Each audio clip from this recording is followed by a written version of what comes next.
Sao rồi bác sĩ? Như theo thông báo thì bệnh nhân này bị tổn thương giác mạc khá là nghiêm trọng, bị đứt 60% mạch máu ở mắt. Đứt mạch máu ạ? Vâng, có thể bị mù vĩnh viễn. Có thể sau này chị sẽ bị mù.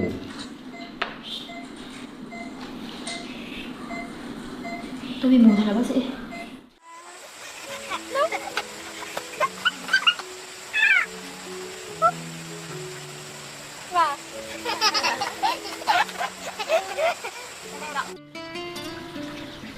Sau này thì Duy sẽ phải làm sao đây? Nó còn quá nhỏ.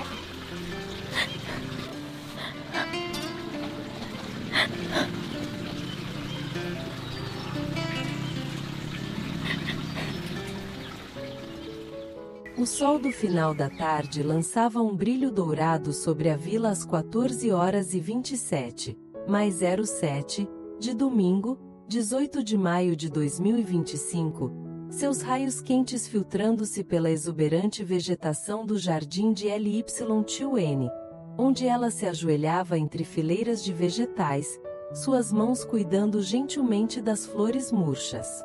Patos chapinhavam em um lago próximo, seus grasnados suaves harmonizando com o farfalhar das folhas na brisa suave, enquanto seu cachorro, Moon, corria ao redor dela, com o rabo abanando enquanto perseguia uma borboleta perdida pela grama.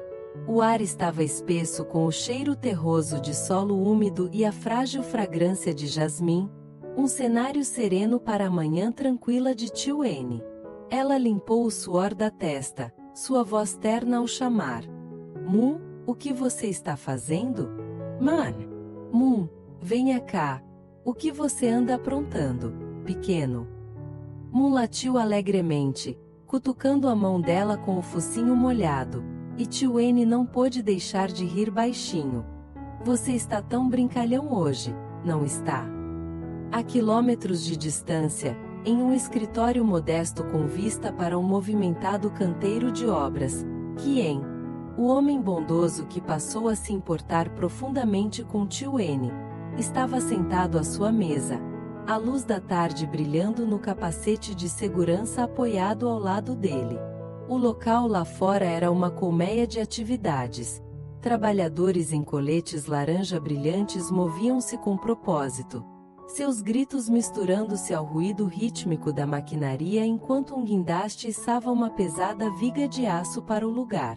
A mesa de Kien estava desordenada com plantas e relatórios, um testemunho de sua dedicação como engenheiro civil.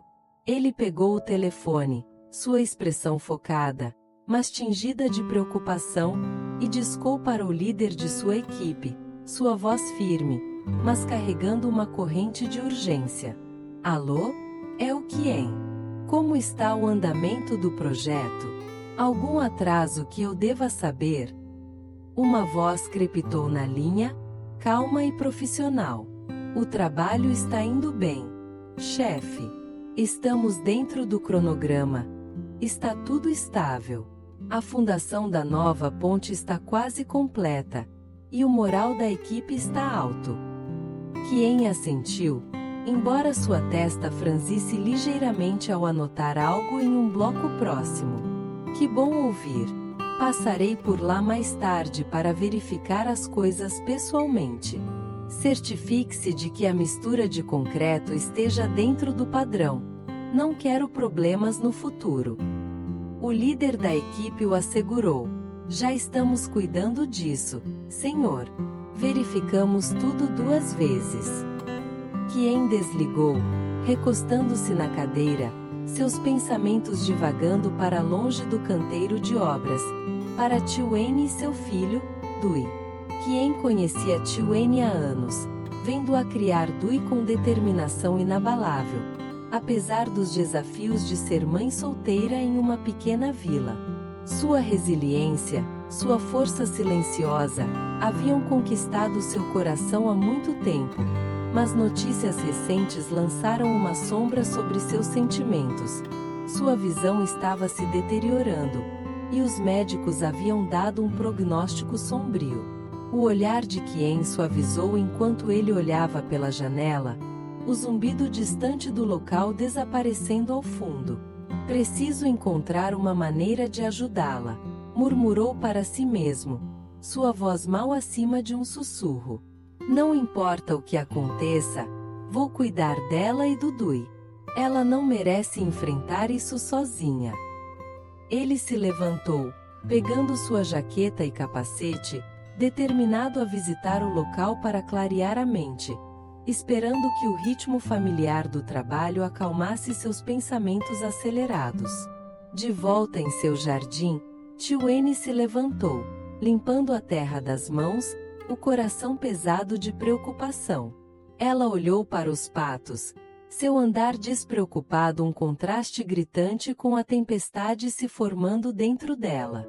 A lagoa brilhava sob a luz do sol, refletindo o verde vibrante das árvores ao redor. Mas os olhos de Tio N não conseguiam absorver totalmente a beleza. Tudo parecia ligeiramente embaçado, um lembrete cruel de sua condição. Moon, cresça forte e cuide da casa para mim, tá bom? Ela sussurrou, a voz tremendo ao se ajoelhar para acariciá-lo. Se eu ficar cega, você ainda ficará comigo? Você ainda será meus olhos? Mu inclinou a cabeça, seus olhos castanhos leais encontrando os dela como se para tranquilizá-la. E ela conseguiu um pequeno sorriso agridoce. Seus pensamentos espiralavam para Dui, seu filho pequeno que ainda estava na escola, alheio aos medos que a atormentavam. O que acontecerá com o Dui se eu não puder ver? Ela perguntou em voz alta, a voz embargada enquanto se levantava e caminhava em direção à beira do jardim, onde um pequeno banco de madeira estava debaixo de uma mangueira. Ela afundou no banco, o peso dos medos dela apertando-a como um fardo físico. O jardim sempre foi seu santuário, um lugar onde ela podia perder-se no simples ato de plantar e nutrir. Mas agora parecia uma ilusão frágil, uma que poderia se estilhaçar se sua visão falhasse completamente. Os patos grasnaram ao longe, e Moon se enroscou a seus pés.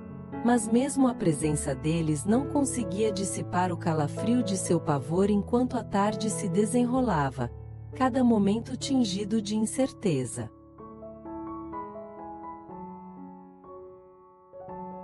Aqui está a tradução para o português dos segmentos de texto fornecidos. Segmento 2. Sombras do medo e uma visita ao local. 18 minutos, 180 linhas. O sol da tarde pairava alto no céu, seu calor entrando pela janela da modesta casa de Tio N enquanto ela estava sentada em uma cadeira de madeira em sua pequena sala de estar, com as mãos apertadas no colo. O cômodo estava pouco mobiliado, um sofá gasto, uma pequena mesa com um vaso de flores silvestres e uma foto emoldurada dela e de Dui sorrindo em um festival da aldeia. Mas estava cheio do calor do seu amor pelo filho. Lá fora, o grasnido distante dos patos e o suave bater das patas de Mu enquanto ele cochilava no canto proporcionavam um cenário tranquilo. Mas a mente de Tio N estava longe de estar em paz. Seus pensamentos repetiam as palavras do médico como um eco assustador, cada sílaba uma adaga em sua esperança. A condição da paciente é séria. A córnea dela está danificada, 60% comprometida, dissera o médico, seu tom clínico, mas carregado de implicações. Tio N insistira, a voz trêmula. É tão sério assim, doutor? Ele assentiu gravemente, os olhos cheios de simpatia. Sim, há uma grande chance de ela ficar cega, possivelmente dentro de 2 a 3 meses se não pudermos intervir. Seu coração afundava a cada lembrança, sua voz mal audível enquanto falava consigo mesma. Será que vou realmente ficar cega? Como Dui vai se virar sem mim? O medo a corroía, visões de escuridão rastejando em seu futuro, ameaçando roubar sua independência e sua capacidade de cuidar do filho. Ela se levantou, andando pela sala, as mãos retorcendo-se enquanto sua voz embargava. Depois disso, O que vai acontecer conosco? Dui ainda é tão jovem. Ele precisa de mim por perto. Moon se mexeu, sentindo sua angústia, e se aproximou para esfregar a mão dela, seu calor um pequeno conforto contra o frio aperto do seu pavor. Ela caiu de joelhos, enterrando o rosto no pelo dele, a voz abafada. Moon, o que vou fazer? Se eu não conseguir ver, como vou cuidar do meu menino? Enquanto isso, Quien chegou ao canteiro de obras, o ar espesso com o cheiro de terra molhada e poeira de concreto ao sair de seu caminhão. O local era uma vasta área de atividade. Trabalhadores martelavam em andaimes de madeira, seus gritos misturando-se ao zumbido de uma motocicleta ao longe enquanto um guindaste levantava uma viga de aço para o lugar, sua sombra esticando-se pelo chão enlameado. Quien ajustou seu capacete, sua expressão uma mistura de foco e distração, enquanto seu amigo Nan se aproximava, segurando uma pasta. Ei, Quien, trouxe os arquivos para o projeto suspenso, disse Nan, seu tom direto, mas amigável. Quien assentiu, pegando a pasta com um aceno de gratidão. Obrigado. Nan, vamos para lá, preciso ver por mim mesmo. Quero ter certeza de que estamos lidando com isso direito. Eles caminharam em direção ao local, uma extensão de terra marcada com estacas e fita de advertência, o chão macio e irregular sob suas botas, evidência de chuvas recentes. Nan gesticulou para a área, explicando: este projeto foi paralisado porque é em terras agrícolas, lote 82, tudo campo de arroz. Não é permitido construir uma estrutura permanente aqui legalmente. Quien suspirou, passando a mão pelo cabelo enquanto inspecionava a terra, as estacas saindo como avisos silenciosos. Imagine. Você já informou a família? Não assentiu, a voz firme. Sim, esta manhã. Eles estão de acordo. Vão comprar lotes próximos em vez disso. É melhor parar agora do que enfrentar problemas maiores depois. Eles têm sorte de termos descoberto cedo. Imagine se tivessem construído a casa e depois tivessem que derrubá-la. Quien concordou, seu tom firme. Boa decisão. Vamos remover as estacas amanhã com as máquinas. Vamos agendar isso. Por enquanto, vou relatar isso à empresa. Eu mesmo cuidarei da papelada para garantir que não haja confusão. Eles voltaram para o local principal, o som de marteladas e o zumbido de máquinas enchendo o ar. Não olhou para Quien, percebendo sua distração, e perguntou: como está sua família? O trabalho te mantendo ocupado? Quien forçou um sorriso, embora sua mente estivesse em outro lugar. A família está bem. Minha mãe vai viajar para o exterior em breve a trabalho. Estou bem, apenas sobrecarregado. Mas preciso da sua ajuda com algo importante. Nan, é pessoal. Nan levantou uma sobrancelha, sua curiosidade aguçada. O que foi? Você parece preocupado. Quien hesitou, então confessou, a voz baixa. Tenho uma amiga, Tiwene. Ela está. Os olhos dela estão falhando. Os médicos dizem que ela pode ficar cega. Ouvi dizer que você conhece alguns bons médicos dos tempos da faculdade de medicina, antes de você mudar para a engenharia. A expressão de Nan suavizou, um lampejo de reconhecimento em seus olhos. Henrico.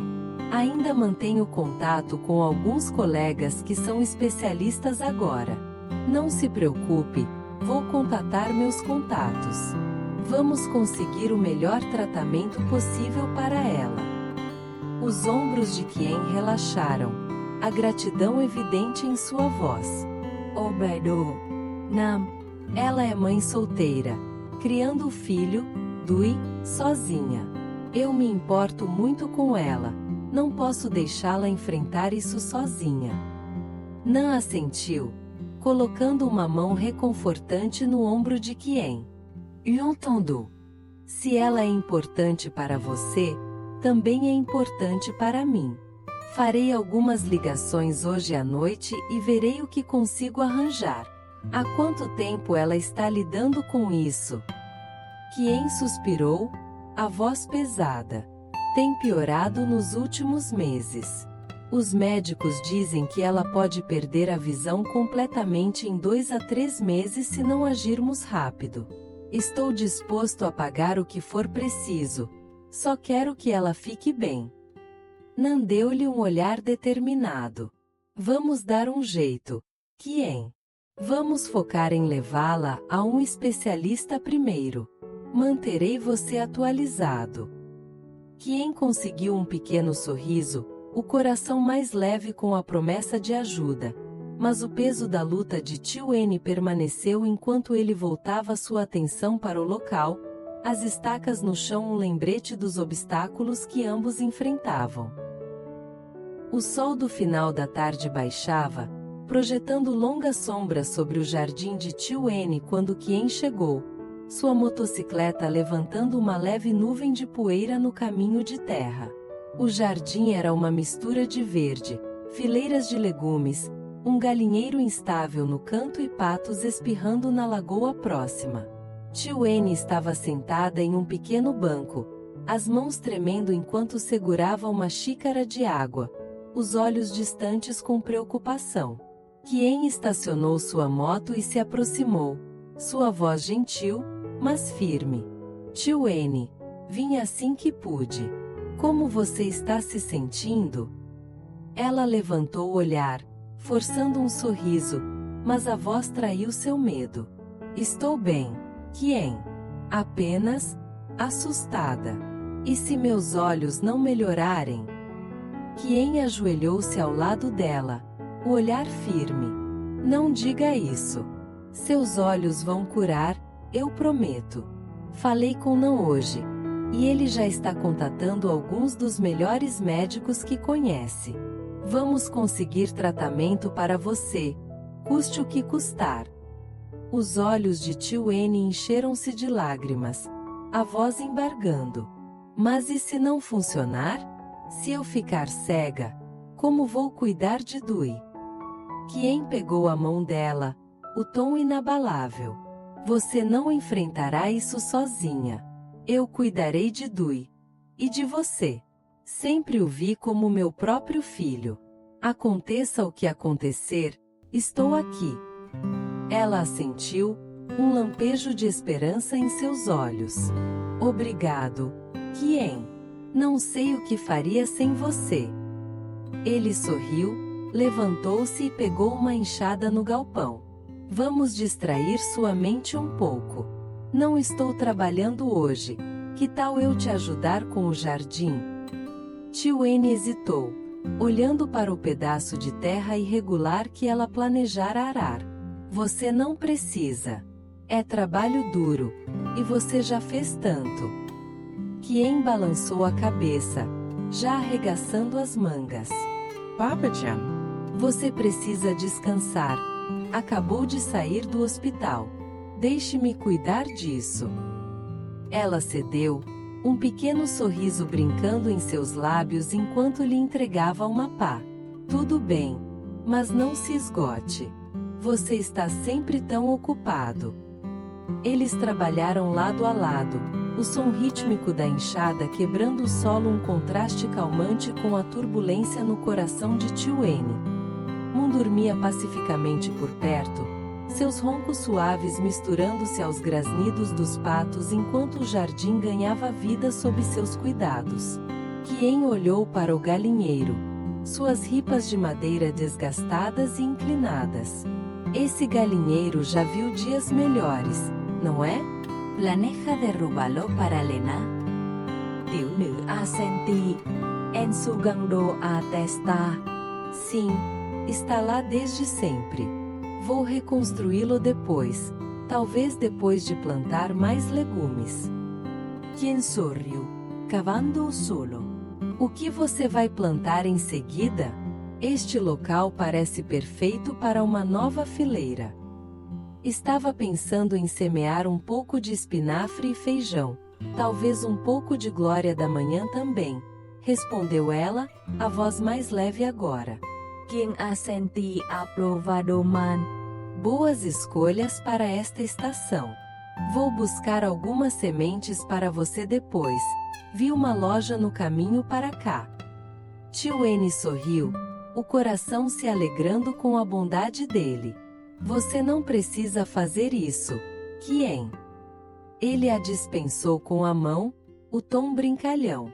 Eu quero. Além disso, gosto de vir aqui, é tranquilo. Observar as galinhas, os patos. Parece casa. Ela riu suavemente, o som uma rara melodia em seu dia turbulento. Então fique para o jantar. Tenho algumas galinhas prontas para abater, vamos jantar juntos. Os olhos de Kiêng brilharam, a voz quente. Adoraria. Enquanto estiver com você e Dui, estou feliz. Eles continuaram trabalhando, o jardim se transformando sob suas mãos, um símbolo da esperança que Kiêng estava determinado a nutrir. Quando o sol começou a se pôr, lançando um brilho ardente sobre a aldeia, Kiêng fez uma pausa, enxugando o suor da testa, e olhou para Tio N com inabalável resolução. Aconteça o que acontecer com seus olhos, estarei aqui. Quero construir um futuro com você, se você me permitir. A respiração de Tio N engatou, o coração disparado com uma mistura de medo e esperança. A promessa de suas palavras um bote salva-vidas na escuridão que se aproximava.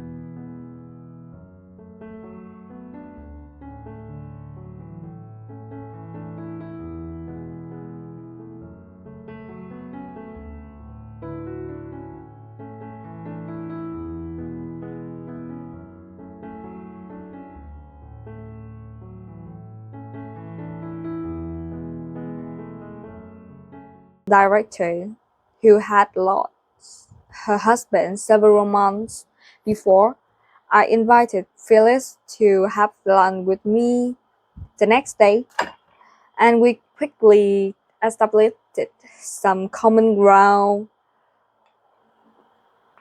We were about 10 years apart in age, but she had also been with her husband for about 50 years.